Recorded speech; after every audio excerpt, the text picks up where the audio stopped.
నమస్కారం. పసిడి పంటలు కార్యక్రమానికి స్వాగతం. ఈనాటి పసిడి పంటలు కార్యక్రమంలో ఎత్తైన పర్వత మరియు గిరిజన మండలానికి అనువైన పంటల ప్రణాళికలు అనే అంశం గురించి వివరించడానికి ఈరోజు మన స్టూడియోకి విచ్చేశారు చింతపల్లి ప్రాంతీయ వ్యవసాయ పరిశోధనా స్థానం పరిశోధన ఉప సంచాలకులు డాక్టర్ ఏ అప్పలస్వామి గారు మనతో పాటు ఉన్నారు. మరి వారితో మాట్లాడి మరిన్ని విషయాలు తెలుసుకుందాం. అప్పలస్వామి గారు నమస్తే సార్. నమస్కారం సార్. ఈరోజు మనం ఎత్తైన పర్వత మరియు గిరిజన మండలానికి అనువైన పంటల ప్రణాళికల గురించి మాట్లాడుకోబోతున్నాం.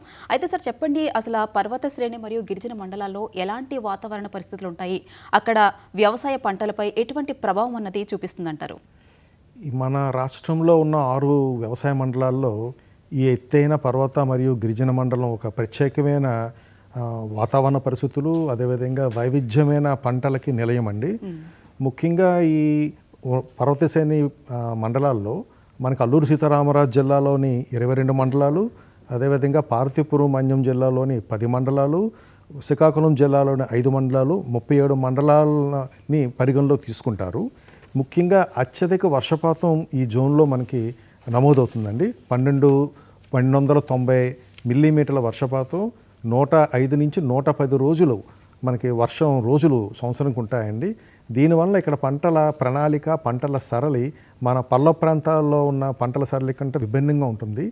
అదేవిధంగా సుమారు 6 నుంచి 7 నెలలు మనకు వర్షాకాలం ఉంటుందండి. అక్కడ సుమారు మనకి మే నెలలో స్టార్ట్ అవుతుంది, డిసెంబర్ వరకు వర్షాలు పడుతూనే ఉంటాయి.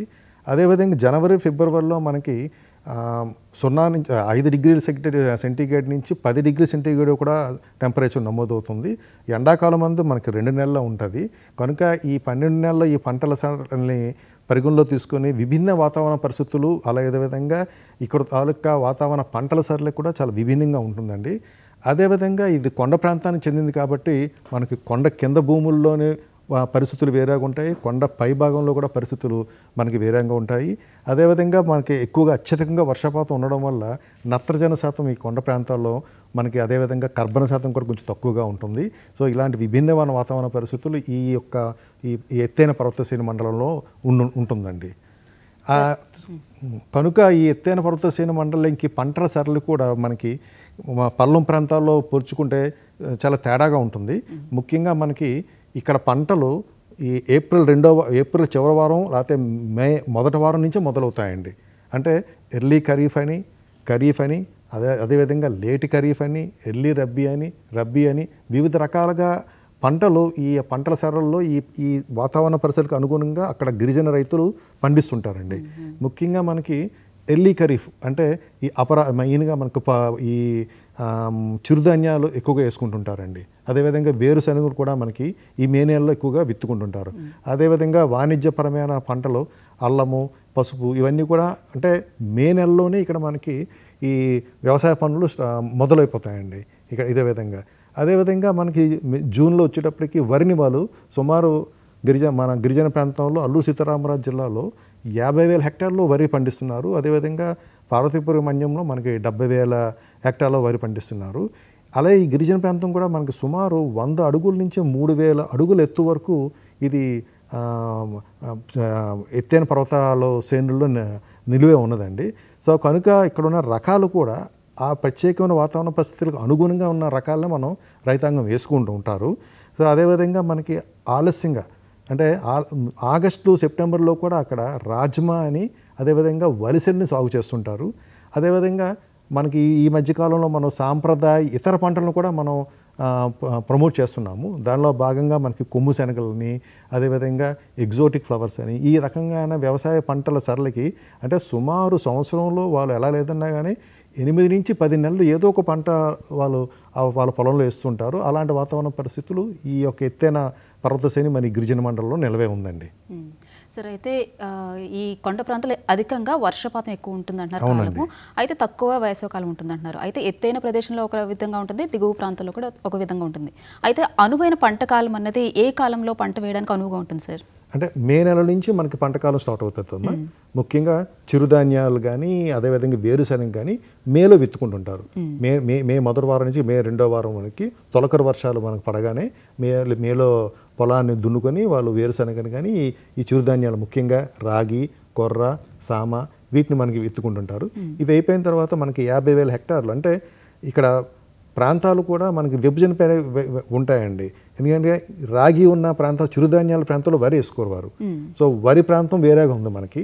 ఆ వరి ప్రాంతంలో మనకి జూన్ నుంచి మే చివరి వారం నుంచి జూన్ నుంచి వాళ్ళు వ్యవసాయ పనులు మొదలెడతారు. జూన్లో నారుమడి వేసుకుంటారు, జూలైలో వారు నాట్లు వేసుకుంటారు. అదేవిధంగా కొన్ని ప్రాంతాల్లో రాజమాని వేసుకుంటుంటారమ్మా. అది సుమారు 12,000 హెక్టార్లు ఉంది. అంటే కొండ వాలు ప్రాంతం, పోడు వ్యవసాయంగా కొంచెము ఈ గిరిజన రైతులు ఏం చేస్తారంటే ఆగస్టు 2వ వారం నుంచి సెప్టెంబర్ 2వ వారం వరకు రాజమా చిక్కుల్ని వాళ్ళు వేసుకుంటుంటారు. దీనికి మంచి మార్కెట్ కూడా మనకు ఉంది. అదేవిధంగా ఈ కాలంలో వలసలు కూడా నైజర్ అంటే దాని సీడ్ ఆయిల్ అంటారు, దాన్ని కూడా వాళ్ళు వేసుకుంటుంటారు. సో అవి వేసుకున్న తర్వాత మనకి డిసెంబర్ వరకు వర్షాలు ఉంటాయి కాబట్టి జనవరిలో మనకి మంచు విపరీతంగా పడుతుంటుంది కాబట్టి సాధారణంగా ఎలాంటి పంటలు వాళ్ళు వేసుకోవడానికి ఇష్టపెట్టుకోరు. ఫిబ్రవరి నుంచి మళ్ళీ వాళ్ళు ఫిబ్రవరి మార్చిలో కూడా మళ్ళీ వేరుశనగ వేసుకొని అదేవిధంగా ఈ చిరుధాన్యాలు కూడా వేసుకుంటుంటారు అన్నమాట. అంటే ఒక కట్ షార్ట్గా మనకి ఉన్న ఈ పల్ల భూముల్లో ఖరీఫ్ రబ్బీ ఇలాగా ఇక్కడ ఉండదన్నమాట. అలా 10 నెలలు కూడా అలాగా నెలలు బట్టి వాతావరణ పరిస్థితులు బట్టి వాళ్ళు పంటలు మనం మార్చుకుంటుంటారు. అయితే సార్ ఈ మండలానికి ఈ సేంద్రియ వ్యవసాయం అన్నది అనుకూలంగా ఉంటుందంటారా? అయితే ఎటువంటి పద్ధతులు అన్నవి పాటించాలంటారు? మన రాష్ట్రంలోని సేంద్రియ జిల్లాగా పరిగణించాలంటే అల్లూరు సీతారామరాజు జిల్లాని పరిగణించవచ్చమ్మా. ఎందుకంటే అక్కడ వాతావరణ పరిస్థితులు కానీ సేంద్రియమైన పద్ధతులకి అక్కడ రైతాంగం పాటించవచ్చు. అంటే ఎత్తైన పర్వతాల శ్రేణుల్లో ఉండడం వల్ల వాళ్ళకి ఎరువులు అందకపోవడం వల్ల కానీ లేకపోతే అంత పెట్టుబడి పెట్టకపోవడం వల్ల కానీ అక్కడ రైతాంగం ఈ రసాయనిక ఎరువుల మీద అంత ఎక్కువగా మొగ్గు చూపరమ్మా. దాని కారణం మీకు తెలుసు, మనకు అరకు కాఫీ ప్రపంచానికి ప్రాచుర్యం పొందింది. ముఖ్యంగా కారణం ఏంటంటే అది ఆర్గానిక్ పద్ధతిలో సేంద్రియ పద్ధతిలో ఉన్న అరకు కాబట్టే మనకి ఇతర రాష్ట్రాల అరకు కంటే మన అరకు కాఫీకి అంత విలువ ఉంది. ఆ సేంద్రియ విధానం అనేది ఈ అల్లూరు సీతారామరాజు జిల్లాలో చాలా ఎక్కువగా ఉంటుంది. కానీ రైతాంగం ఏంటంటే కొన్ని సేంద్రియ పద్ధతులను వాళ్ళు అవలంబించటం లేదు. ముఖ్యంగా సేంద్రియ అంటే పచ్చిరొట్ట ఎరువులు వేయడం కానీ, అదేవిధంగా సేంద్రియ ఎరువులు వేయడం కానీ, అదేవిధంగా జీవన ఎరువులు కానీ ఇవి ఇంకా గిరిజన రైతాంగానికి మనం పరిచయం చేయవలసిన ఆవశ్యకత ఉంది. ముఖ్యంగా చెప్పాలంటే పచ్చిరొట్ట ఎరువులమ్మ. ఈ పచ్చిరొట్ట ఎరువులు మనం వేసుకుంటే ఈ సేంద్రియ ఎరువులు వేసుకుంటే ఈ రసాయనిక ఎరువుల్ని సగానికి కాదు పూర్తిగా మనం ఈ కొండ ప్రాంతంలో మనం అరికట్టచ్చు అన్నమాట.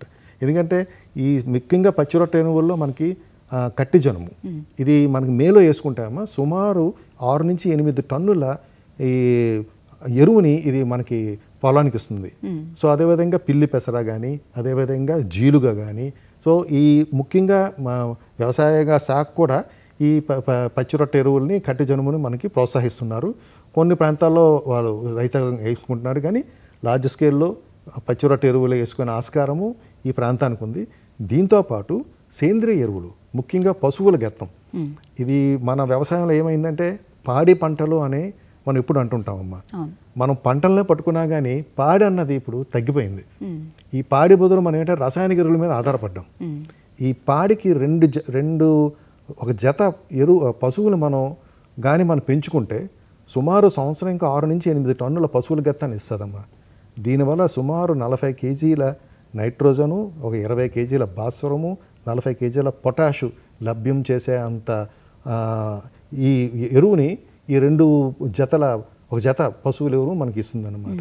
సో ఈ పశువుల ఎరువుని చేయడము, అదేవిధంగా వానపాముల ఎరువులు ఇది కూడా చాలా అంటే మా చింతపల్లి పరిశోధన స్థానంలో మేము వానపాముల ఎరువు, అదేవిధంగా ఆవుతో చేస్తున్న ఈ పశువుల గత్తంతోనే మేము పండిస్తుంటాం ముఖ్యంగా అక్కడ మన సీడ్ ప్రొడక్షన్ కానీ. కనుక నాకు నమ్మకం ఏంటంటే ఈ జిల్లాని సేంద్రియ జిల్లాగా మార్చుకొని మొత్తంగా అక్కడ ఉన్న సేంద్రియ ఎరువుల్ని, సేంద్రియ పద్ధతుల్ని అవలంబించడం ద్వారా సేంద్రియ ఉత్పత్తులని మనం పెంచుకొని రైతుకి ఒక బ్రాండ్ అరకు కాఫీ లాగా సేంద్రియ వరి అని, అదేవిధంగా సేంద్రియ మొక్కజొన్నని అలాగే మనం ఇచ్చుకుంటే, ఎందుకంటే పర్యాటక ప్రాంతంగా అభివృద్ధి చెందుతున్న జిల్లా కాబట్టి సో అక్కడ గిరిజన రైతాంగం తక్కువ పెట్టుబడితో మంచి ఆదాయాన్ని పొందే ఆస్కారం ఉందమ్మా. సరే, అయితే ఈ కొండ ప్రాంతాల్లో పండించే వరి, మొక్కజొన్న మరియు చిరుధాన్యాలు ఏవైతే ఉన్నాయో ఎటువంటి రకాలు ఉన్నాయా సార్? మరి వీటికి సంబంధించి వ్యవసాయ పద్ధతులు ఏమైనా ఉన్నాయా సార్? వరికమ్మ ముఖ్యంగా మనకి పల్లం ప్రాంతంలో పోల్చుకుంటే ఈ కొండ ప్రాంతంలో 10 రోజుల అదనంగా ఆలస్యంగా పక్వానికి వస్తుందమ్మా. ఎందుకంటే మనకి అలా వర్షపాతం ఉండడం వల్ల మనకు అనుకున్న రోజులు మామూలుగా 140 రోజులు వరి రకం అనుకోండి, అది 150 రోజులకి కోతకు వస్తుంది. 130 రోజులతో 140 రోజులు కోతకు వస్తుంది. కాబట్టి మధ్యస్థ కాల రకాలు 130 నుంచి 140 రోజులు కోతకు వచ్చే మంచి రకాలు ఉన్నాయి. వ్యవసాయ పరిశోధన సంస్థ నుంచి విడుదలైన రకాలు ఉన్నాయి. సో వాటిలో ముఖ్యంగా మనకి M2U 1224 అని ఈ మధ్య ప్రాచుర్యం పొందుతుంది. మారిటేర సాంబా అంటారు. ఇది మనకి 2 నుంచి 3 టన్నుల వరకు మనకి ఎకరానికి దిగుబడి ఇస్తుంది. అదేవిధంగా మనకి M2U 1156 అని దాన్ని తరంగిణి అంటారు. అదేవిధంగా ఇంకా NLR 34449 అనే రకం కూడా ఉంది. అంటే ఏ రకాలు వేసుకున్నా కానీ 130 నుంచి 140 రోజులు కోతకు వచ్చాయి. ఇంకొక ముఖ్యమైన విషయం ఏంటంటే ఈ కొండ ప్రాంతంలో పర్టికులర్ అల్లూరి సీతారామరాజు జిల్లాలో వరిని వాళ్ళు అమ్మరమ్మ, వాళ్ళు వాడుకుంటారు. వాళ్ళు తినడానికే వాడుకుంటారు. ఎందుకంటే అంత ఆరోగ్యకరంగా సేంద్రియ పద్ధతిలో ఉండడం వల్ల పండిస్తారు కాబట్టి వాళ్ళు దాన్ని మార్కెటింగ్ చేయకుండా సొంతంగా వాళ్ళు వాడుకుంటారు. కానీ దానికి కూడా ఒక మార్కెటింగ్, ఒక సర్టిఫికేషన్ లాగా మనం క్రియేట్ చేస్తే ఆ సేంద్రియ వరి ఏదైతే పండిస్తున్నారో మంచి మార్కెట్ విలువ ఉందో, అలాగే పోషక విలువ ఉన్నా కూడా వరిగా మనం పరిగణించవచ్చు. ముఖ్యంగా ఇక్కడ ఏంటంటే మా పరిశోధనలో మా విషయం తేలింది ఏంటంటే ఈ వర్మీ కంపోస్ట్, అదేవిధంగా పశువుల గెత్తం, ఈ 2 వేసుకుంటే సుమారు ఇంకా ఎరువులు ఏమీ వేయాల్సిన అవసరం రాదమ్మా. ముఖ్యంగా ఒక 5 నుంచి 6 టన్నులు పశువుల ఎరువులు, అదేవిధంగా ఒక టన్ను మనకి వానపాముల ఎరువు వేసుకుంటే ముఖ్యంగా అక్కడ వాతావరణ పరిస్థితి ఎలాగ ఉంటాయంటే ఈ పరాన్నజీవులు ఎక్కువగా ఉంటాయమ్మా. సాలిపురుగులు కానీ, నత్తలు కానీ, స్లగ్స్ అని అంటారు. ఇవి మనకు సంవత్సరం పొడుగునా మొక్కకి కాపాడుతుంటాయమ్మా, ఏ పురుగు పుట్ర రాకుండా. వాటిని మనం రక్షించుకునే బాధ్యత మనం తీసుకోవాలి. అందువల్ల ఎలాంటి పురుగు మందులు అక్కడ కొట్టినా కానీ అవి చచ్చిపోతాయి. అవి చనిపోకుండా ఉన్నంత వరకు మనకి మంచి దిగుబడి తక్కువ పెట్టుబడితో మనకు వచ్చే ఆస్కారము ఈ వరిలో ముఖ్యంగా ఈ ఏజెన్సీ ప్రాంతంలో మనకి ఉందమ్మా. అదేవిధంగా మనకి మొక్కజొన్న కూడా చాలా ఎక్కువగా ఈ మధ్య ప్రాచుర్యం పొందింది. ఎందుకంటే పసుపుతో పాటు అంతర పంటగా ఈ మొక్కజొన్నని రైతాంగం వేసుకుంటున్నారు. కానీ పర్యాటక ప్రాంతంగా అభివృద్ధి చెందుతుంది కాబట్టి ఆదాయకరమైన మొక్కజొన్న రకాలు తీసుకోవాల్సిన ఆవశ్యకత ఈ జిల్లాలకు ఉందమ్మా. ముఖ్యంగా తీపి మొక్కజొన్న కానీ, బేబీ కార్న్ కానీ, అదేవిధంగా పేలాలు మొక్కజొన్న, ఈ మూడింటిని అక్కడ గిరి రైతులకి మనం పరిచయం చేయాలి. ముఖ్యంగా ఈ తీపి మొక్కజొన్న మనకి 80 నుంచి 85 రోజుల్లో మనకి కోతకు వచ్చేస్తుంది. అంటే మనకి పర్యాటకులకు మనకి ముఖ్యంగా నవంబర్ నుంచి లేకపోతే డిసెంబర్ నుంచి ఫిబ్రవరి వరకు చాలా ఎక్కువగా పర్యాటకులు వస్తుంటారమ్మా. కనుక వాళ్ళని దృష్టిలో పెట్టుకొని మనకు ఆ టైంలో కోతకు వచ్చేలాగా మొక్కజొన్న మనం వేసుకుంటే, ఈ మొక్కజొన్న వేసుకుంటే సేంద్రియ పద్ధతిలో మనం పండించుకున్న మొక్కజొన్న వేసుకుంటే మంచిగా ఈ పర్యాటకుల తాలూకా దీన్ని వాళ్ళు దీన్ని ఆస్వాదిస్తారన్నమా. ముఖ్యంగా ఈ మొక్కజొన్నకి 80-85 రోజుల్లో మనకి చక్కెర శాతం ఒకటి చాలా ఎక్కువగా మనకి కొండ ప్రాంతంలో ఉన్న మొక్కజొన్నకు ఉంటుంది. కానీ అదేంటంటే పాలు పోసే దశ నుంచి ఆ కండిలోని 10 రోజుల్లోనే మనం మార్కెటింగ్ చేసుకోవాలి. సో అదేవిధంగా మనకి బేబీ కార్న్ అంటారమ్మా. ఎందుకంటే మనకి విశాఖపట్నం దగ్గరలో ఉంది కాబట్టి మనకి మంచి హోటల్స్, మంచి 5 స్టార్ హోటల్స్ ఉన్నాయి కాబట్టి బేబీ కార్న్ని కూడా గిరిజ రైతులు పండించుకోవాలి. 50 రోజులకు కోతకు వచ్చేస్తుందమ్మా. సంవత్సరానికి మనకి 4-5 కోతలు మనం ఈ బేబీ కార్న్ చేసుకోవచ్చు. అంటే ఫలదీకరణం చెందని బేబీ కార్న్ కండెల్ని మనం మార్కెటింగ్ చేసుకుంటే మంచిగా వస్తుంది. ఇంకా పేలాలు మనం అంటాం కదా, పాప్కార్న్, ఆ పాప్కార్న్ కూడా ఈ రకంగా అంటే ఆర్గానిక్ పాప్కార్న్ని, సేంద్రియ పాప్కార్న్ని కూడా మనం పెంచుకునే ఆవశ్యకత ఈ ఎత్తైన గిరిజన మండలం అలాగే గిరి రైతాంగానికి ఈ మొక్కజొన్న ద్వారా మనం అందించవచ్చమ్మా. ఇంకా రాగి విషయానికి వస్తే చిరుధాన్యాలకి నేల కొలువు ఈ ఎత్తైన గిరిజన ప్రాంతం అమ్మా. ఎందుకంటే సుమారు 10,000 హెక్టార్ల వరకు ఈ చిరుధాన్యాలు ఉన్నాయమ్మా. ముఖ్యంగా మనకి రాగి, ఆ రాగిలో కూడా మనకి రైతాంగం పండించే పెద్ద చోడైన రకం ఎక్కువగా ప్రాచుర్యంలో ఉంది. దాంతోపాటు ఈ మధ్యకాలం విజయనగరం జిల్లాలో నుంచి విజయనగరం మన అగ్రికల్చర్ వ్యవసాయ పరిశోధనా సంఘం నుంచి విడుదల చేసిన రకం ఒకటి ఉందమ్మా. అది ఏంటంటే ఇంద్రావతి కానీ, అదేవిధంగా ఇంద్రావతి అనే రకం ఏంటంటే ఇది మనకి కాల్షియము, జింకు, అదే ఎన్రిచ్డ్ బయోఫోర్టిఫైడ్ వెరైటీ అనమా. అదేవిధంగా చంపావతి, ఇంద్రావతి, వేగావతి ఈ రకాలను కూడా రైతాంగం వేసుకొని రాగిలో కూడా అంటే రాగి మనకి ఎప్పుడు కూడా మేలో వేసుకుంటారు. రాగి కోసిన వెంటనే వాళ్ళు రాజ్మాకి వెళ్తుంటారు. రాజ్మా కానీ అదేవిధంగా నైజర్ క్రాప్ కానీ వాళ్ళు ఎక్కువగా పండిస్తుంటారు. కనుక రాగిలో మనకి నారుమడి మనకి 2 కేజీల విత్తనాన్ని వేసుకొని మనం నారుమడి పైన పెంచుకోవచ్చు, లేకపోతే విత్తనాన్ని మనం పొలంలో వేసుకొని పిలకలు వచ్చే వరకు మనం పెంచుకోవచ్చు. కానీ గులి విధానం అని ఈ విధానం కూడా కొంచెము రైతాంగం పాటిస్తున్నారమ్మా. ఎందుకంటే గులి విధానంలో తక్కువ విత్తనంతో, అంటే 1/2 కేజీ విత్తనం 1 ఎకరానికి సరిపోతుందమ్మా. గులి విధానంలో మనం నారుమడి కొంచెము పెంచుకొని ఒక 10 నుంచి 15 రోజులు నారుమడిని చతురస్రాకారంలో పొలంలోనే మనం మార్కింగ్ చేసుకొని ఆ మార్కింగ్లో ఒక్కొక్క నారుని మనం వేసుకొని ఒక 40 రోజుల తర్వాత ఒక దొంగను అటు ఇటు కదిపితే, అంటే కణజాలాన్ని కొంచెం మనం అటు ఇటుగా డిస్టర్బ్ చేస్తే ఎక్కువగా పిలకలు వచ్చి సుమారు 20 క్వింటాల వరకు ఎకరానికి వాళ్ళు రైతాంగం తీస్తున్నారన్నమాట. సో గులి విధానం కూడా ఎక్కువగా రైతాంగానికి ప్రాచుర్యం తీసుకొస్తుంది. అదేవిధంగా మనకి కొర్రలు, సామలు ఇవి కూడా మనకి ఈ చిరుధాన్యాల్లో మనకి ఆర్గానిక్ చిరుధాన్యాలుగా మనం పండించుకోవచ్చమ్మా. సో మొక్కజొన్నని, కొర్ర జొన్నని, అదేవిధంగా వరిని కూడా మన ఆర్గానిక్ పద్ధతిలో ఈ ఏజెన్సీ ప్రాంతంలో పండించే అవకాశం మనకు ఉందమ్మా. సార్, అయితే ఈ కొండ ప్రాంతాల్లో రాజ్మా చిక్కుడు అనేది ఎక్కువ పండిస్తారని చెప్పారు కదా సార్. అయితే వీటి యాజమాన్య పద్ధతుల గురించి వివరించండి సార్. రాజ్మా చిక్కుడు ఒక ప్రత్యేకమైన వాతావరణ పరిస్థితుల్లో ఈ జిల్లాలో మనకి పండిస్తున్నారమ్మా. ముఖ్యంగా రాజ్మాని మనకు ఉత్తరప్రదేశ్, రాజస్థాన్ ఆ ఏరియాలో చలి ఉన్న ఎక్కువ ప్రాంతాల్లో అది పండిస్తుంటారు. మన ఏరియాలో కూడా మనకి ఏంటంటే దీనికి సుమారు 15 నుంచి 30 డిగ్రీల సెంటీగ్రేడ్ ఉన్న టెంపరేచర్ ఉన్న ప్రాంతానికి ఇది సూటబుల్ అవుతుందమ్మా. అదేవిధంగా 5 డిగ్రీల కంటే తక్కువ ఉండకూడదు, 30 డిగ్రీల కంటే ఎక్కువ టెంపరేచర్ ఉండకూడదు.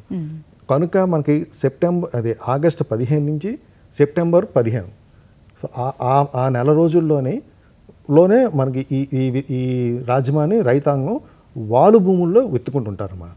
ముఖ్యంగా మనకి చింతపల్లి రెడ్, చింతపల్లి వైటు అనే 2 రకాలు మన ప్రాంతంలో ప్రాచుర్యం పొందాయి. అవి కూడా 80 నుంచి 85 రోజుల జీవితకాలం ఉంటుంది, వాటికి డ్యూరేషన్ ఉంటుంది. అది సుమారు 8 నుంచి 9 క్వింటాల వరకు ఎకరానికి దిగుబడిస్తున్నాయి. దీంతో కాకుండా మనకి మంచి రకాలు మనకి నార్త్ ఇండియా నుంచి కూడా ఉన్నాయి. అదేవిధంగా అరుణు, జ్వాల రకాలు కూడా ఉన్నాయి. ఈ రకాలు కూడా రైతాంగం మనం పండించుకొని ఈ రాజ్మాలో అధిక దిగుబడి సాధించవచ్చు. మెయిన్గా రాజ్మాలు ఏంటంటే ఒక ఆలస్యం అయిపోతాయి. సెప్టెంబర్ 15 తర్వాత మనం విత్తుకుంటే మనకి ఏంటంటే కొమ్మలు సాకిగా ఉత్పత్తి ఉండదమ్మా. ఎందుకంటే 5 డిగ్రీ సెంటీగ్రేడ్ మనకి జనవరి నెలలో మనకి 5 నుంచి 10 డిగ్రీ సెంటీగ్రేడ్ మధ్య ఆ 4 వారాలు ఉంటాయమ్మా. కనుక ఆ 4 వారాలలో ఇది ఒకవేళ అక్టోబర్లో మనం విత్తుకున్నాం అనుకోమ్మా, ఇది డెవలప్ అవుదమ్మా. ఎందుకంటే దీని తాలూకా జీవితకాలం మనకి 90 రోజులు ఉంటుంది. సో అదేవిధంగా డిసెంబర్లో ఈ మధ్యకాలంలో వచ్చిన వర్షాల వల్ల కూడా ఈ రాజ్మా దిగుబడులు తగ్గుతున్నాయి. మా పరిశుద్ధంలో ఏంటంటే ఈ డిసెంబర్ నెలాఖరు లోపు కోతకు వచ్చేలాగా మంచి రకాలను అభివృద్ధి చేయాలని ఒక ప్రణాళికతో వ్యవసాయ పరిశోధన మనం చేస్తున్నాము. సో రాజ్మాకు మాత్రానికి మంచి ఆర్గానిక్ రాజ్మాకి మంచి డిమాండ్ ఉండదన్నమా. ఈ ప్రాంతానికి ప్రత్యేకమైన పంటది. సార్, అయితే ఈ వలసల కొండ ప్రాంతానికి అనువైన వ్యవసాయ పద్ధతులు ఏమైనా ఉన్నాయా సార్? ఈ వలసలు అన్నది నూనె గింజల పంట అమ్మా. ముఖ్యంగా మనకి అది కూడా ఈ ఆగస్టు 2వ వారం నుంచి సెప్టెంబర్ 2వ వారం వరకు మనకి విత్తుకుంటారనమాట. అంటే ముందుగా చిరుధాన్యాలు వేసుకొని చిరుధాన్యాలు కోసిన తర్వాత రాజ్మా కానీ లేకపోతే ఈ వలసలు కానీ వాళ్ళు వెళ్తుంటారమ్మా. సో వలసల్లో కూడా మంచి రకాలు మనకి ఉన్నాయి. అంటే ఈ మధ్యకాలంలో వలసల తాలూకా ఏరియా తగ్గిపోతూ ఉంది.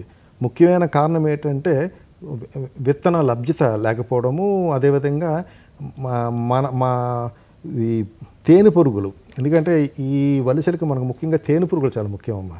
పరపరాగ సంపర్కం జరగకపోతే వలసల్లో విత్తనం అన్నది కట్టదమ్మా, పువ్వు. ఆ పరపర సంపర్కానికి దోహదం చేసేది తేనె పురుగులు. తేనె పురుగుల సంతతి కూడా కొంచెం తగ్గిపోవడం వల్ల, అదేవిధంగా ఈ దిగుబడి సన్ఫ్లవర్ ఆయిల్కి అలవాటు పడడం వల్ల గిరి రైతాంగం ఈ వలసల పంటలు కొంచెం తగ్గుతున్నాయి. ముఖ్యంగా మంచి రకాలు మనకు ఉన్నాయన్నమా. ఇది JNS 8 అని, JNS 30 అని, JNS 28 అని కొన్ని రకాలు ఉన్నాయి. ఇవి కూడా మంచి దిగుబడులు ఇచ్చే రకాలు. ఈ రకాలను కూడా ఇప్పుడు మన గిరి రైతులకి మన సెంట్రల్ గవర్నమెంట్ కొన్ని పథకాల ద్వారా మేము లార్జ్ స్కేల్లో మనం ఈ విత్తనాన్ని గిరి రైతులకి ఇస్తున్నాము. ముఖ్యంగా ఈ వలసల్లో ప్రధానమైన సమస్య ఏంటంటే బంగారు తీగ అనే కలుపమ్మ. అది కాండం మీద వ్యాపిస్తుంది. ఆ బంగారు తీగ కలుపు వచ్చిందంటే మొత్తం అక్కడ ఉన్న అవిసె పంట మొత్తం నాశనం చేసేస్తుంది. గింజ కట్టకుండా పువ్వు పూయకుండా చేసేస్తుంది. దీనినే మనకి ముందుగానే విత్తనం నాటే ముందే మనం ఈ ఈ విత్తనాలని, ఈ బంగారు తీగ విత్తనాలు మనం వేరు చేసుకోవాలమ్మా. దాని ముఖ్యంగా మనకి 2 రకాల ట్రీట్మెంట్లు ఉన్నాయి. ఒకటి ఏంటంటే ఉప్పు ద్రావణంతో బంగారు తీగ విత్తనాన్ని వేరు చేయడం అమ్మా. ఇది గిరి రైతాంగం చేయటం లేదు. దానివల్ల వాళ్ళకి ఏమవుతుందంటే వలసల పంటలతో పాటు ఈ బంగారు తీగ కూడా వచ్చి చాలా తక్కువ దిగుబడులు వాళ్ళు నమోదు చేస్తున్నారు. సో మనకేంటంటే ఉప్పు ద్రావణం ద్వారా మనం ఎలా చేయాలంటే ఒక 20 లీటర్ల నీరుకి మనం ఒక 3 కేజీలు ఉప్పుని వేసుకొని, ఒక ఎకరానికి మనకు కావాల్సిన 2 కేజీల విత్తనాన్ని దానిలో వేసుకున్నాం అనుకోమ్మా, ఈ బంగారు తీగ విత్తనం అడుగు బాగా చేరిపోతుంది. తేలేది వచ్చి వలసల విత్తనం. ఈ వలసల విత్తనాన్ని మనం పైకి తీసుకుని ఎండబెట్టుకొని, కొంచెం నీళ్ళలో ఎండబెట్టుకుని మనం విత్తుకుంటే మనం ఈ యొక్క బంగారు తీగ విత్తనాన్ని మనం వేరు చేసుకోవచ్చు. లేదు అంటే జల్లెడి పద్ధతి అని ఒకటి ఉందమ్మా. అంటే 1 మిల్లీమీటరు అంటే తక్కువ ఉన్న కన్నాలు ఉన్న జల్లెలు మనం తీసుకొని మనం చెరిగితే ఈ తాలూకా విత్తనాలు ఏ విత్తనాలు ఉన్నాయో అవి కిందకు పడిపోతాయమ్మా. మెయిన్గా మనకి ఈ బంగారు తీగ విత్తనాలు పైన మనకి దీని మీద ఉన్నది మనకి ఈ వలసల విత్తనాలు మనం అలా సెపరేట్ చేసుకోవచ్చు. అలా సమగ్రంగా సెపరేట్ చేసుకునేలాగా మేము రైతాంగానికి మేము ట్రైనింగ్ ప్రోగ్రామ్స్ కూడా ఇస్తున్నాము. సో ఒక సమగ్రమైన పద్ధతిలో ఇది వెళ్తే వలసలకు, ఎందుకంటే వలస నూనె కూడా ఇప్పుడు నువ్వుల నూనె మన సన్ఫ్లవర్ నూనె కంటతో క్వాలిటీ పరంగా కూడా సమానంగా ఉంది. అందువల్ల వలసల్ని కూడా ప్రోత్సహించిన అవసరం ఈ కొండ ప్రాంతాల్లో మెయిన్గా గిరి రైతాంగానికి ఉందమ్మా. సరే, అయితే ఉద్యాన పంటల విషయానికి వస్తే ఈ కొండ ప్రాంతాల్లో ముఖ్యంగా ఉద్యాన పంటలను పండించుకోవచ్చు అంటారా? పండించుకుంటే ఎటువంటి యాజమాన్య పద్ధతులు పాటించాలంటారు? ఉద్యాన పంటలు అంటే మనకు ముఖ్యంగా ఈ మన అల్లూరి సీతారామరాజు జిల్లాలో అయితే మనకి పసుపు చాలా ఎక్కువగా మనకు పండిస్తుంటారమ్మా. పసుపు, మిరియాలు, అల్లము మనకి ఎక్కువగా ఉంటుంది. అదేవిధంగా పార్వతీపురం జిల్లాలో మనకి జీడి మామిడి మనకి ఎక్కువగా పండిస్తుంటారు. ముఖ్యంగా పసుపు గురించి మనం తెలుసుకుంటే ముఖ్యంగా మన అల్లూరి సీతారామరాజు జిల్లాలో పండించే పసుపులో కుక్కుమెన్ కంటెంట్ చాలా ఎక్కువగా ఉంటుందమ్మా. 6% కూడా కుక్కుమెన్ కంటెంట్ ఉంటుంది. ఎందుకంటే వాళ్ళు 2 సంవత్సరాలకు ఒకసారి పసుపుని తీస్తుంటారు. మామూలుగా మనం సంవత్సరానికి ఒకసారి పసుపు తీసివచ్చు, కానీ అక్కడున్న వాతావరణ పరిస్థితులకి వాళ్ళకి అనుకూలించగా వాళ్ళు ఏంటంటే 2 సంవత్సరాల తర్వాత పసుపు తీస్తారు. కాబట్టి ఎక్కువగా కుక్కుమిన్ కంటెంట్ ఉంటుంది. కాబట్టి మంచి మార్కెట్ విలువ అన్నది అక్కడున్న పసుపుకు ఉంది. పసుపులో కూడా మంచి రకాలు మనకి ఉన్నాయి. ముఖ్యంగా ప్రగతి అనే రకం ఒకటి ఉంది. అదేవిధంగా రోమా అనే రకం ఒకటి ఉందమ్మా. ఈ రోమా కూడా మంచిగా కుక్కుమిన్ కంటెంట్ ఉంటాయి. అదేవిధంగా అక్కడున్న లోకల్ పసుపు కూడా మనకి ఉందన్నమాట. సో పసుపులో కూడా ముఖ్యంగా మనం ఏం చేయాలంటే ముఖ్యంగా మంచి దుంపని, తల్లి దుంపని చాలా 2 కనుపులున్న తల్లి దుంపను మనం విత్తుకుంటే అది బాగా పిలకలు వేసుకొని మంచిగా దిగుబడి మనం పసుపులో మనం సాధించవచ్చమ్మా. ఇంకా మిరియాల విషయానికి వస్తే మనకు తెలుసు ఈ సిల్వర్ ఓక్ చెట్లకు కానీ అదేవిధంగా కాఫీ ప్లాంటేషన్లో కానీ ఈ మిరియాల అంతర పంటగా వాళ్ళు పండిస్తుంటారు. మిరియాలకి మనకున్న అల్లూరి సీతారామరాజులోని మిరియాలు ఆర్గానిక్ మిరియాలు కూడా ప్రాచుర్యం పొందింది. మనకి చాలా మంచి రకాలు ఉన్నాయి. పెన్నియార్ 1 అని, పెన్నియార్ 2 అని, అదేవిధంగా శ్రీకరము, శుభకరము, కొండ ప్రాంతాలకి గిరుముండ అని ఒక రకము, ఇలాంటి రకాలన్నీ ఉన్నాయి. వీటికి మనకి ముఖ్యంగా ఏంటంటే గుత్తి సైజ్ ఎంత ఉంది, గుత్తులో ఎన్ని కాయలు ఉన్నాయి చూసుకొని మంచి గుత్తి రకం ఏంటంటే పెన్నియార్ 1 అనేది మంచి గుత్తి రకం అన్నమాట. అదేవిధంగా ఈ మిరియాలలో మనకేంటంటే ఈ జూన్లో మనకి లేత కొమ్మల్ని 2-3 ఆకులు ఉన్న కొమ్మల్ని మనం నాటుకొని మనం ప్రవర్ధనం మనం చేసుకోవచ్చు. ఇంకా జీడి మామిడి విషయానికి వస్తే జీడి మామిడి సుమారు 60,000 హెక్టార్లో మనకి పార్వతీపురం జిల్లాలో ఉందమ్మా. కానీ చాలా తక్కువ దిగుబడి అక్కడ నమోదు కాబడుతుంది. ముఖ్యంగా ఎందుకంటే సరైన సస్యరక్షణ చర్యలు కానీ సరైన యాజమాన్య పద్ధతులు కానీ అదేవిధంగా నిస్సారమైన భూముల్లో అక్కడ మనకి ఈ జీడి మామిడి అనేది ఎక్కువగా రైతాంగం పండిస్తున్నారు. సో దీనికి మనం ప్రత్యామ్నాయంగా ఏం చేయాలంటే మనకి మంచి రకాలు బాపట్ల నుంచి మనకి అంటు మొక్కలు వచ్చాయన్నమా. అది 4 బాపట్ల 4 అని, బాపట్ల 6 అని, అదేవిధంగా బాపట్ల 8 అని, ఈ 3 రకాల్లో మనకి ఏంటంటే బాగా గింజ బరువు చాలా ఎక్కువగా ఉంటుంది. మనకి బాపట్ల 8కి 8 గ్రాములు గింజ బరువు ఉంటుంది అన్నమాట. సో అదేవిధంగా తక్కిన బాపట్ల 4, 6కి 4 నుంచి 6 గ్రాముల వరకు మనకి గింజ బరువు ఉంటాయి. చెట్టుకి 25 నుంచి 30 కేజీల వరకు చెట్టుకు వస్తుంది. సుమారు మనకు 60 చెట్లు ఉండేలాగా మనం వేసుకుంటే 1000 కిలోల వరకు ఒక ఎకరానికి మనం ఈ జీడి మామిడిని మనం కోసుకోవచ్చు. అదేవిధంగా ఈ జీడి మామిడిలో అంటులు వేసుకోవాలి. ఎందుకంటే విత్తనం ద్వారా అభివృద్ధి చెందిన మొక్కకి సరైన దిగుబడులు రావు. ఎందుకంటే ఈ జీడి మామిడి అన్నది పరపరాగ సంపర్క మొక్క అనమాట. కనుక మనం విత్తనం ద్వారా మనం పెంచుకుంటే కరెక్ట్ సరైన దిగుబడి రాదు. కనుక మనకు అంట్లు లేదా అంటు కట్టుకోవడం కానీ రైతాంగం చేసుకుంటే మనకి మంచి దిగుబడులు ఈ జీడి మామిడిలో మనకు వస్తాయి.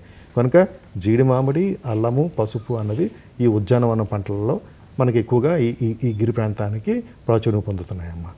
సార్, అయితే ఇతర దేశ పూల మొక్కలు ఏమైనా మనము సాగు చేసుకోవచ్చు అంటారా సార్? అంటే ముఖ్యంగా ఈ పర్వతశ్రేణి ప్రాంతంలో మనకి డిసెంబర్ నుంచి మనకి ఫిబ్రవరి వరకు మంచి వాతావరణం ఉంటుందమ్మా.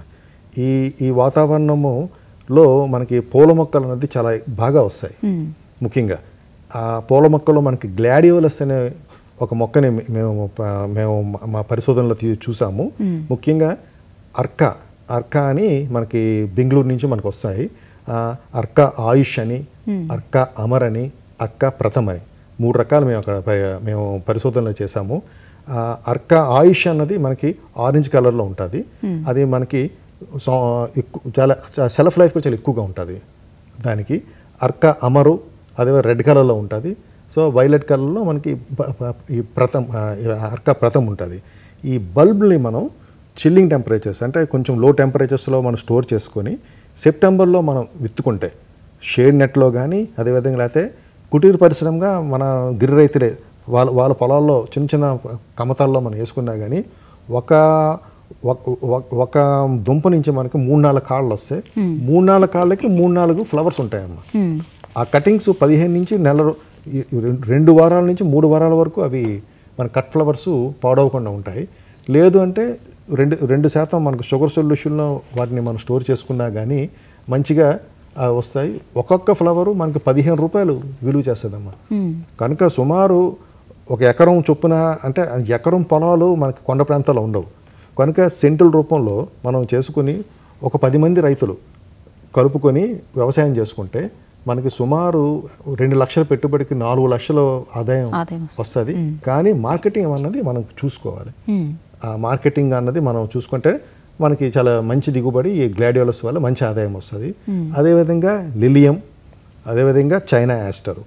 సో ఈ 3 అంటే ఎగ్జాటిక్ ఫ్లవర్స్ అంటారు. ఇవన్నిటికీ సూటబుల్గా మనం గిరి రైతులు పండించుకోవచ్చు. తగిన మార్కెటింగ్ మనం చూసుకొని మనం పండించుకోవచ్చు అమ్మా. సార్, అదేవిధంగా మరి ఇప్పుడు డ్రాగన్ ఫ్రూట్ ఉంది కదా సార్, మరి ఈ డ్రాగన్ ఫ్రూట్ని కూడా పండించుకోవచ్చు? ఈ మధ్య కాలంలో డ్రాగన్ ఫ్రూట్ను కూడా మన కొండ ప్రాంతంలో బాగా పండిస్తున్నారమ్మా. యాక్చువల్గా అది డ్రాగన్ ఫ్రూట్ అన్నది ఎడారి మొక్కగా మనం పరిగణలో చేసుకుంటాము. కానీ ఆ డ్రాగన్ ఫ్రూట్ అన్నది 0 డిగ్రీ సెంటీగ్రేడ్ కూడా తట్టుకుంటుంది. సో కనుక ఇక్కడ మనకి చాలా మంచి గ్రోత్ కూడా గమనించాము డ్రాగన్ ఫ్రూట్లో. మెయిన్గా మనకి డ్రాగన్ ఫ్రూట్లో 4-5 రకాలు ఉన్నాయమ్మా. ముఖ్యంగా ఎరుపు వచ్చి లోన తెల్లగా ఉన్న గుజ్జు ఉంటుంది. అదేవిధంగా ఎరుపు ఉండి లోన ఎరుపు ఉన్న గుజ్జు ఉంటుంది. అదేవిధంగా పసుపుగా గుజ్జుగా ఉన్నది కూడా రకాలు ఉంటాయి మనకి. వాటిని మనకి రెడ్ పిత్తియా అనే రకాలు కొన్ని ఉంటాయి. ముఖ్యంగా వీటిని మనం ఏం చేయాలంటే మనకు సిమెంటు స్తంభాలు మనం 1 మీటరు ఎత్తున్న సిమెంట్ స్తంభాలన్నీ 2.5 మీటర్ల దూరంలో మనం వేసుకొని 20 సెంటీమీటర్ల ఎత్తున్న కాడల్ని మనం వేరేగా ఒక దగ్గర నార్మల్లో మన పాలిథిన్ సంచుల్లో పెంచుకొని ఒక్కొక్క పోల్కి 4-5 చుట్టూ వేసుకొని వాటిని మనం ప్రూనింగ్ చేసుకొని సుమారు 30 నుంచి 40 బ్రాంచ్లు వచ్చేలా చూసుకుంటే జూన్ నెలలో సుమారు 8 నుంచి 9 నెలల్లోనే ఒక్కొక్క బ్రాంచ్కి ఒక కాయ వస్తుందమ్మా. సో మంచి ఆదాయాన్ని కూడా ఈ డ్రాగన్ ఫ్రూట్ ద్వారా రైతాంగం మనం సాధించవచ్చు. సార్, అయితే ఈ యాపిల్ అనేది సిమ్లాలోనే పండిస్తారు కదా సార్ అధికంగా. మరి ఇది అంటే చల్లటి ప్రాంతంలో ముఖ్యంగా పండిస్తారు. అయితే కొండ ప్రాంతంలో కూడా పండించవచ్చు అంటే మనకి చల్లని వాతావరణానికి యాపిల్కి అనుకూలంగా ఉంటుందా లేదా అని 2014 నుంచి పరిశోధనలు చేసామమ్మా. ముఖ్యంగా ఈ యాపిల్కి మనకి ఏంటంటే లో చిల్లింగ్ ఉష్ణోగ్రత రిక్వైర్మెంట్ ఒకటి ఉంటుందమ్మా. అంటే 800 నుంచి 1200 గంటలు 7 డిగ్రీల కంటే తక్కువ ఉండాలి. ఆ పరిస్థితులు ఉన్న ప్రాంతానికి యాపిల్ అంత సూటబుల్. అది మనకి హిమాచల్ ప్రదేశ్ కానీ అలాంటి ఏరియాలకి మనకి సూటబుల్గా ఉంటుంది. కానీ మనకు కూడా అలాంటి వాతావరణం లో చిల్లింగ్ వెరైటీస్ ఏమైనా తీసుకొచ్చి ఇక్కడ మేము చేసాము. మొదటి 2 సంవత్సరాలు బాగానే దిగుబడి వచ్చింది. ఆ తర్వాత నుంచి కొంచెం దిగుబడి మనకు తగ్గింది. దానికి ముఖ్య కారణం ఏంటంటే మనకి ఈ ఈ లో చిల్లింగ్ టెంపరేచర్స్ రిక్వైర్మెంట్ మనకు ఉంది కదమ్మా, అది మనకు కేవలం జనవరి నెల 1 నెలలోనే మనకు వస్తుంది. జనవరి నెలలోని మనకు సుమారు రాత్రిపూట ఉష్ణోగ్రతలు ఒక 10 గంటలు మనకి 5 డిగ్రీ సెంటీగ్రేడ్ కంటే తక్కువ ఉంటుంది. సో అలాగా 5 నుంచి 6 వరకు ఉంటుంది. అలా మనకి ఆ టెంపరేచర్ కుదరకపోవడం వల్ల క్వాలిటీ అంది యాపిల్లో రావటం లేదు కొండ ప్రాంతంలో. సో అది కొంచెం మనకి యాపిల్ అంతగా ప్రోత్సహించట్లేదు మా పరిశోధన ఫలితాల ద్వారా. సరే, అయితే మనం మాట్లాడుకున్నాం ఈ జీడి మామిడి అన్నది పార్వతీపురం పండిస్తూ ఉంటారు, కానీ తక్కువ దిగుబడులు వస్తూ ఉంటాయి.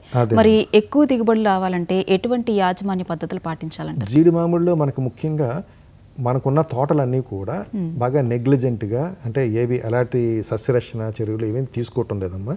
ముఖ్యంగా విత్తనం ద్వారా ప్రవర్ధనం చెందిన తోటలే ఎక్కువగా ఉన్నాయమ్మా.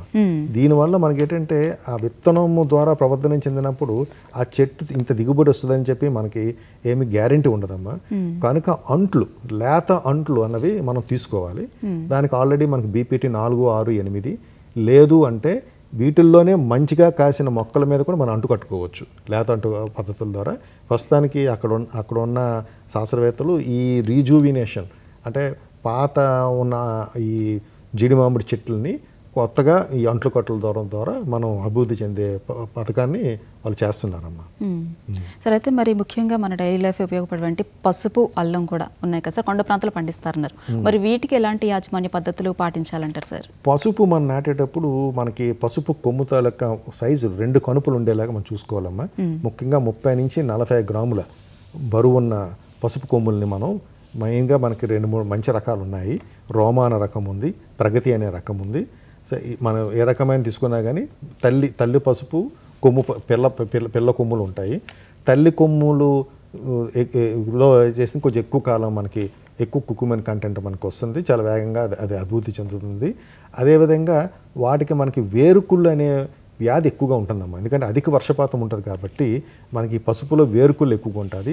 దీన్ని నివారించుకోవడానికి మనకి వేపపిండిని మనం మొక్కల చుట్టుపక్కల మనం వేసుకుని ఒక 10 కేజీలు వేపపిండి మనం చేసుకుంటే ఈ వేపపిండి వల్ల వేరుకులు వ్యాధిని మనం చేసుకోవచ్చు. అలాగే అదేవిధంగా మనకి జనవరి నుంచి మార్చి వరకు ఎక్కువగా మనకి కొమ్ములు పైకి తీస్తుంటారు రైతులు.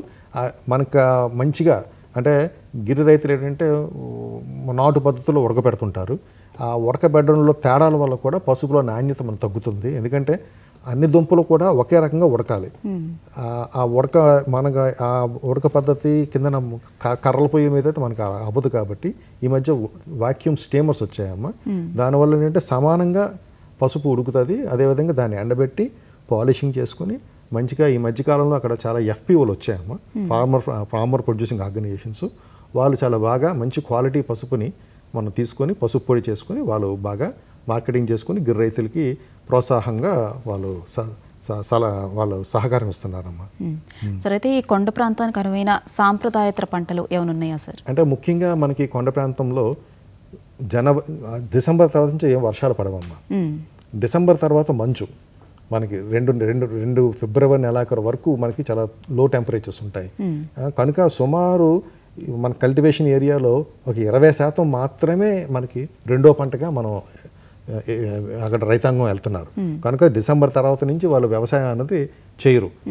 కానీ డిసెంబర్ తర్వాత కూడా కొంచెం వ్యవసాయం చేసుకునేలాగా కొన్ని సాంప్రదాయేతర పంటలు, ముఖ్యంగా కొమ్ము శనగ, ఈ మధ్యకాలంలో మేము కొమ్ము శనగలు కూడా మేము ప్రమోట్ చేస్తున్నాము.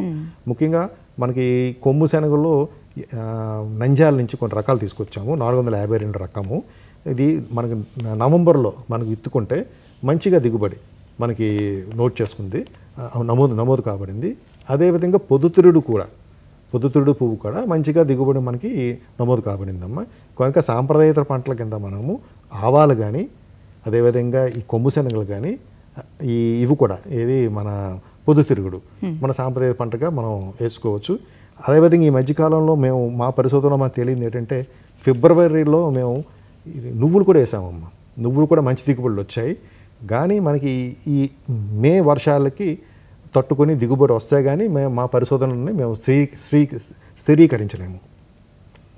సరే, అయితే ఈ కొండ ప్రాంతాల వ్యవసాయాన్ని పూర్తిగా సేంద్రియ ప్రకృతి సాగు విధానంలోకి మార్చాలంటే మరి ఎలాంటి యాజమాన్య పద్ధతులు పాటించాలంటే? ముఖ్యంగా సేంద్రీయ విధానంలో పాటించాలంటే ముఖ్యంగా పచ్చిరొట్ట ఎరువులుని మనం ఎక్కువగా పెంచాలి, ఎక్కువగా ప్రోత్సహించాలమ్మా.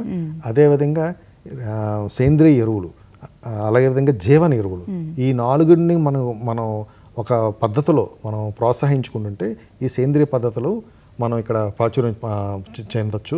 ముఖ్యంగా ఈ పచ్చిరొట్ట ఎరువుల విషయానికి వస్తే మనకి కట్టి జనుము అనేది వరి ముందు కంపల్సరీగా ప్రతి రైతు వేసుకునేలా ప్రోత్సహించాలి. దీనివల్ల సగం పెట్టుబడుల మీద ఉన్న ఖర్చు మనకి తగ్గుతుందమ్మా. ముఖ్యంగా ఈ కట్టి జనుము మనకి 6 నుంచి 8 టన్నుల వరకు ఇస్తుంది. అదేవిధంగా ఒక 30 కేజీల నైట్రోజన్ని, ఒక 15 కేజీల ఫాస్ఫరస్ని, ఒక 20 కేజీల పొటాషియం ఇది పొలానికి వస్తుంది. కట్టి జనంతో పాటు జీలుగు కూడా మనకి చాలా ముఖ్యము. ఒకవేళ ఇవి వేసుకోలేని పరిస్థితుల్లో ఏమైనా ఉంటే మనకి జీవన ఎరువులు, మనకి మెయిన్గా కంపోస్ట్ అంటారు, పశువుల గెత్తం. ఒక జత పశువులని మనం మెయింటైన్ చేసుకుంటే పాలుతో పాటు గెత్తాన్ని కూడా మనకి ఇస్తాయి. ఈ గెత్తం సుమారు 6 నుంచి 8 టన్నులు ఒక ఎకరానికి ఇస్తుందమ్మా. దీన్ని శాస్త్రీయ పద్ధతిలో మనం చేయాలి. ముఖ్యంగా వరి గడ్డితో కలుపుకొని మనం గెత్తాన్ని తయారు చేసుకోవాలి. కేవలం పేడ వేసుకుంటే వరి గెత్తం అనేది తయారవ్వదు.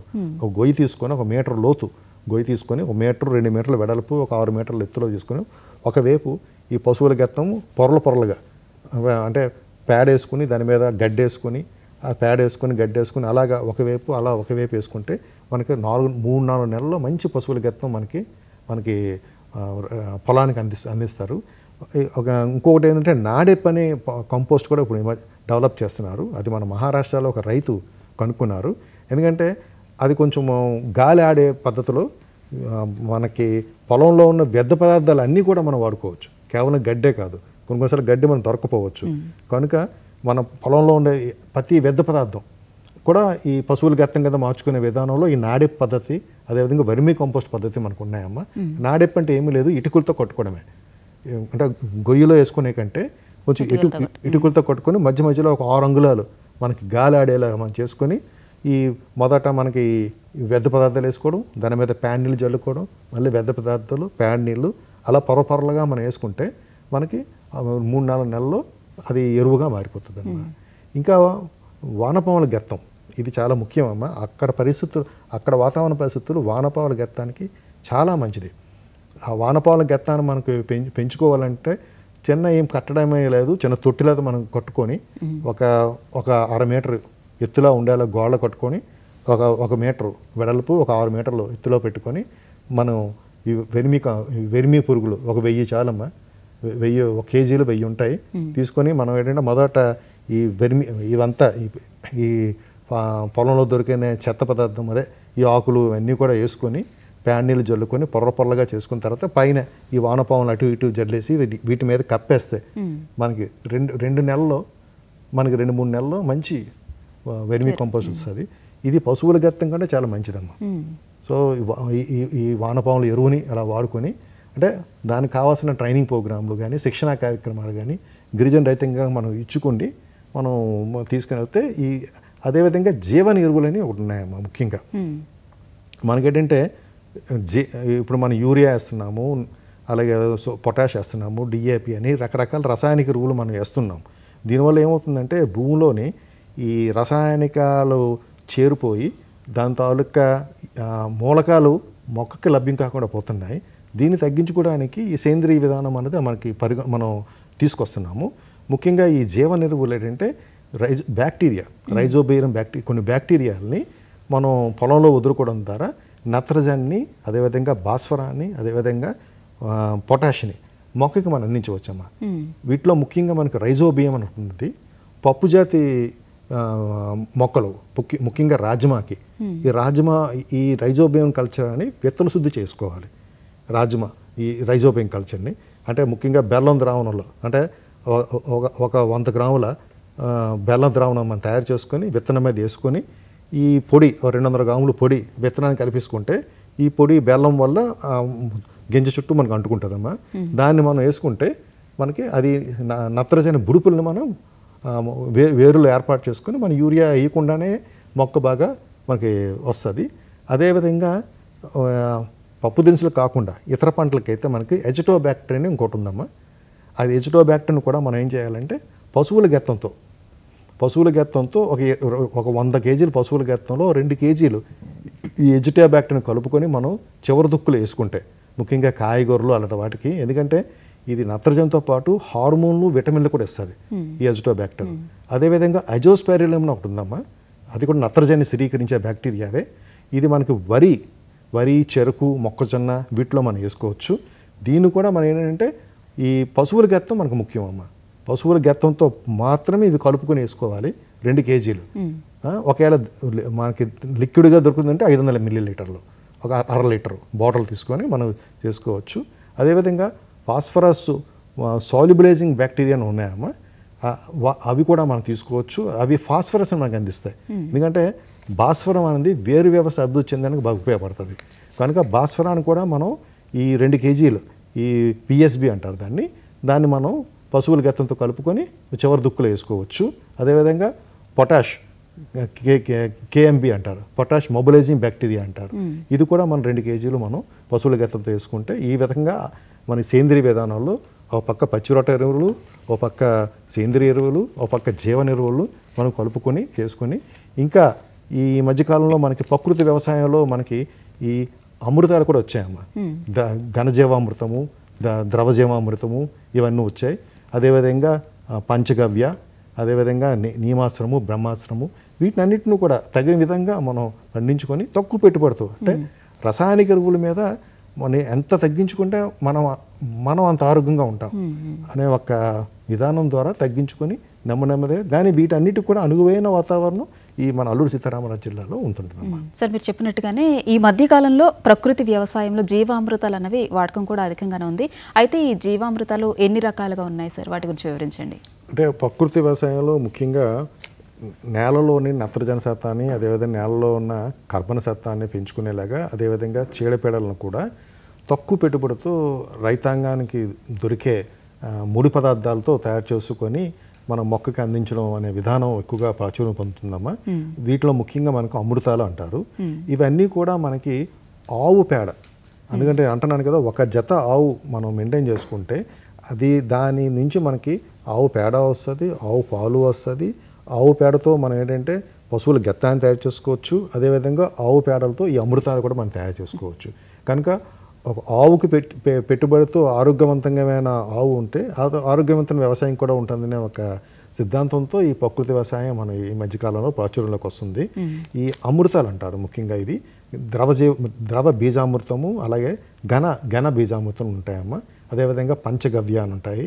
అదేవిధంగా అస్త్రాలు అంటారు. ఈ అస్త్రాలు మనకంటే పురుగులని కంట్రోల్ చేయడానికి నీమాశ్రం అని, బ్రహ్మాశ్రం అని మనకి ప్రాచుర్యంలో ఉంది. ముఖ్యంగా మనకి ఈ ద్రవ బీజామృతము మనకి తయారు చేయాలంటే ముఖ్యంగా ఆవు పేడ, ఆవు మూత్రం కావాలి, దాన్ని యూరిన్ అంటారమ్మా. అదేవిధంగా శనగపిండి, బెల్లం, ఇవి మనకు మూల పదార్థాలు. వీటి మనకు తగిన నిష్పత్తిలో మనం తీసుకోవాలి. ముఖ్యంగా మనకి 10 కేజీల ఆవు పేడ కావాలి. అదేవిధంగా మనకి సుమారు ఒక 5 లీటర్లు ఆవు యూరిన్ కావాలమ్మా. 2 కేజీలు మనకి బెల్లం కావాలి, 2 కేజీలు శనగపిండి కావాలి. సో వీటిని మనం కలుపుకొని 48 గంటలు మురగబెట్టుకుంటే మనకి ద్రవ బీజామృతం అంటే మనకి రెడీ అవుతుందన్నమా.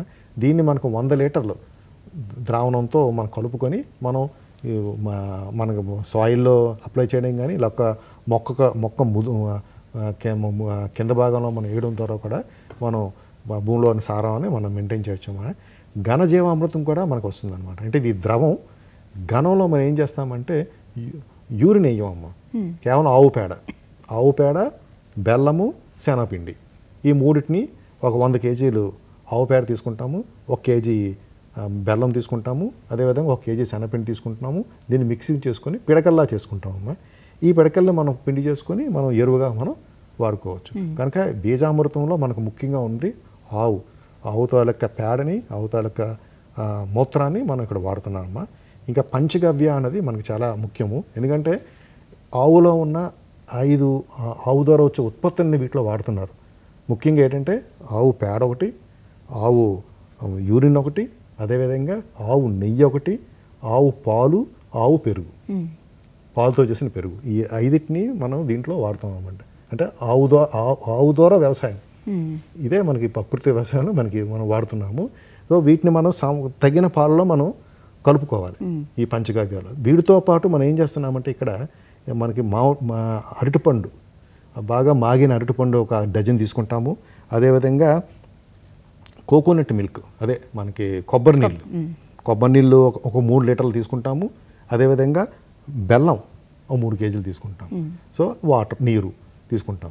సో ముఖ్యంగా వీటిని ఎలా పంచగవ్యాన్ని ఎలా తయారు చేసుకుంటారంటే ముఖ్యంగా మనకి ఒక 7 కేజీలు కౌ డంగని గీతో కలుపుకోవాలి. ఫస్ట్ గీ ఒక 2 కేజీలు తీసుకోవాలి మనం.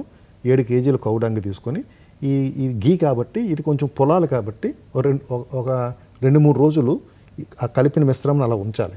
బాగా పులిసిన తర్వాత దానికి మనం ఈ యూరిన్ వేయాలి, ఏదో మూత్రం వేయాలి.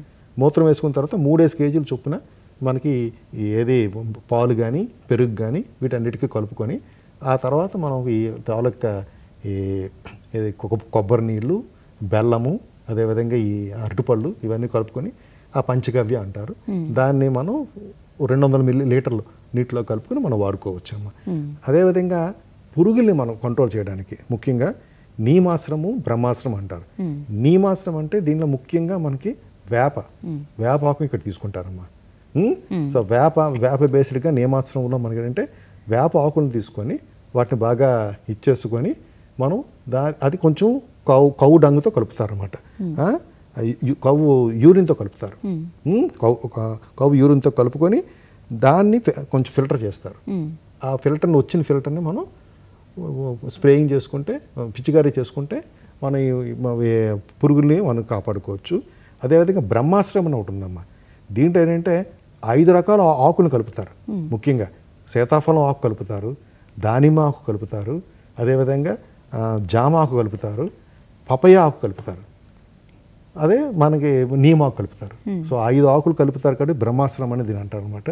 సో దీని ద్వారా పురుగుని కంట్రోల్ చేయడానికి దీనికి కూడా మనకి ఏంటంటే ఈ కవ్వు యూరిన్ తీసుకుంటారు. అంటే ఈ అస్త్రాలకు అన్నిటికీ కవ్వు యూరిన్ వాడతారమ్మా, అంటే మూత్రాన్ని వాడతారు. ఈ బీజామృతం వీటికి అన్నిటి కూడా కవ్వు డంగును వాడతారు, పేడ అదేవిధంగా ఇది. సో ఈ రకంగా మనకి ఈ బీజామృతం, ద్రవ బీజామృతం కానీ, ఘనజీవామృతం కానీ, పంచగవ్య కానీ, నీమాశ్రం కానీ, బ్రహ్మాశ్రం కానీ ఈ ప్రకృతి వ్యవసాయంలో తక్కువ పెట్టుబడులతో మనకి భూమిని సారం చేసుకోవడానికి రైతాంగానికి ప్రాచుర్యం పొందుతుంది. అది కొంచెం కొత్త రైతాంగం కూడా దాన్ని అవలంబిస్తున్నారు. ఓకే సార్, మరి ఈరోజు మనం ఎత్తైన పర్వత మరియు గిరిజన మండలానికి అనువైన పంటల ప్రణాళికల గురించి మేము అడిగిన ప్రశ్నలకి చాలా చక్కగా సమాధానం చెప్పారు అప్పల్ స్వామి గారు. ధన్యవాదాలు. నమస్కారం అమ్మా. ఇది ఈనాటి పసిటి పంటలు కార్యక్రమం. మరొక కార్యక్రమంలో మళ్ళీ ముందుంటాం. అంతవరకు సెలవు. నమస్కారం.